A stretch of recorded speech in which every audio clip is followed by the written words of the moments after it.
Happy Friday, everybody. It's great to be here with you. Welcome. This is Dear Therapist Connie. My name's Connie Baker, and we're doing another little episode to have fun with Dear Therapist Connie. I had a great question come out of our last broadcast where we were talking about what do I do if I have a friend that's really needy and wants more from the relationship than I do. And remembering her name, Michelle said, she says, I've got the opposite to that question. And I read the question. I'm like, it's a good one. We're going to talk about that. And Dear Therapist Connie, send me questions. Send me questions with maybe 3 to 6 sentences of explanation about your question. And I'd love to address it and just have a little fun with it here on Dear Therapist Connie. All right, here's our question for the day, people. I have a friend who I would like to be better friends, and she doesn't. Ooh, I've been there. We have a ton in common and get along well together, but she rarely calls or wants to get together. I've tried talking to her about it, and she just blows it off that she's busy or hangs out with her sisters a lot. I basically just wait for her to text or call me, but our kids are great friends, and my son wants to see her son. Advice? Michelle. Oh, Michelle, most of us have been here before. Most of us, well, I would venture to say most of us have been on both ends of the spectrum. I have wanted to be friends with some people more than they wanted to be friends with me.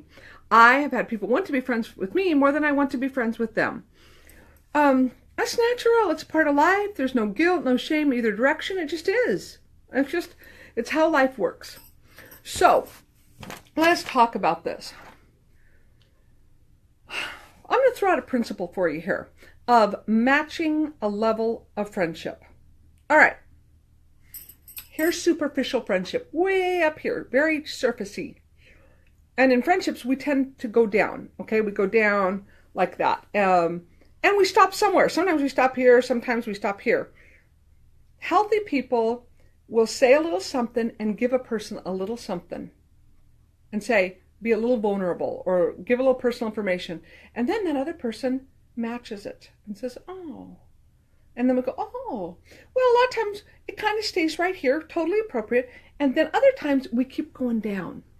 We keep going down to where our best friends, we're at this deep level, hopefully, with our friends down here where we've matched the levels going down each time.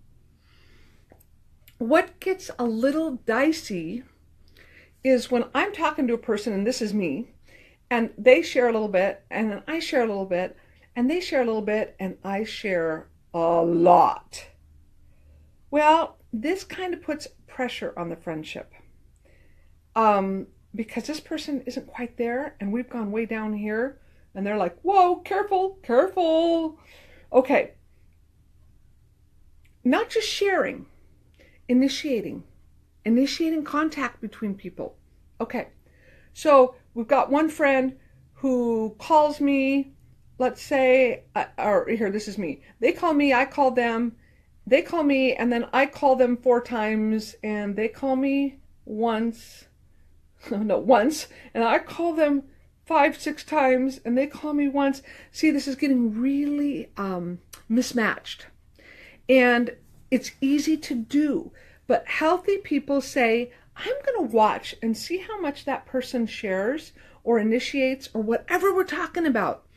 I often use the example, trust is earned and stuff is shared in everyday settings. I'll go to the Fred Meyer checkout lady and she'll say, hey, how you doing today? And I kind of gauge how sincere she is. This is all unconscious mostly.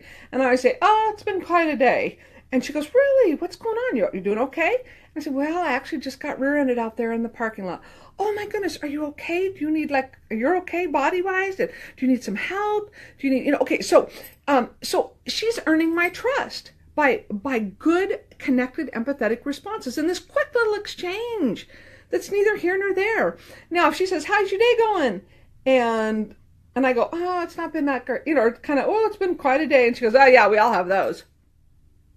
We're done. Okay? I'm not necessarily going to give her more. She doesn't want more. And so to consciously engage what's happening between two people and match it. I can be a big oversharer. I also tend to attract oversharers. And that's okay. It's just that I've had to learn to go, I'm going to let that other person earn my trust and my, they're earning my trust. And my, what's the other word? They earn my desire to move close to them and be closer to them. So that's our little paradigm for this. I think it's important. Now, here's the question, people.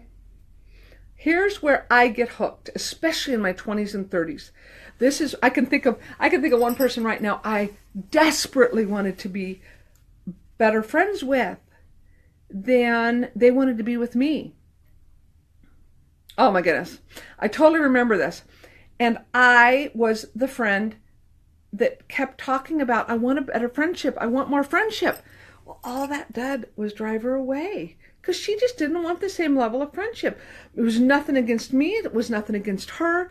It just wasn't there. Interestingly now, she's one of my best friends decades later. But back then, I was way too eager, way too, I want to be friends, basically in my own semi-desperate sort of way.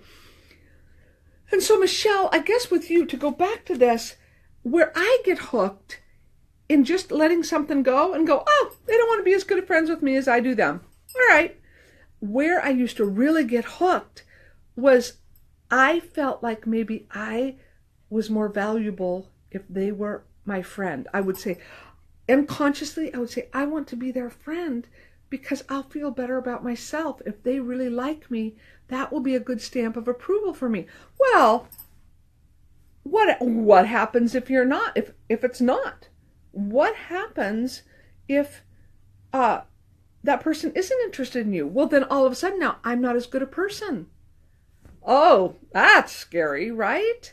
That's not, because it's not an accurate view of ourselves. It's not a good gauge. I was just talking with a client this morning, and we were talking about the ability to say, that is an awesome person, and I don't really want to be their close friend. I can see they're a good human being, and I see their wonderful qualities about them, but they're not really my gig. They're not my style. And to give ourselves permission for that doesn't mean we're unkind or unloving. It just means we're not going to move toward them in a friendship. We're not obligated to be people's friends. I think it's good that we love them, show kindness and compassion, but those are different things than becoming close to someone. So, Michelle, I hope this is helpful. Part of it, the quick answer is let it go. The hard part about letting it go is, how might you be internalizing this? How might you be internalizing it? So, in the sense of what my value. So, good luck with all of this, you guys. Michelle, good luck with this. This is a hard one, and I think most of us have been there at some time or another. And we'll look forward to hearing back from you guys. Give me questions. I'm getting some, but I want more. What have you always wanted to ask a therapist? You can do it anonymously. Just say, I want this to be anonymous, and I'll either make up another name or say anonymous or whatever. I will not use your name. But yeah, throw me stuff. I think this is fun to talk about stuff. You guys have a great Friday and a great weekend.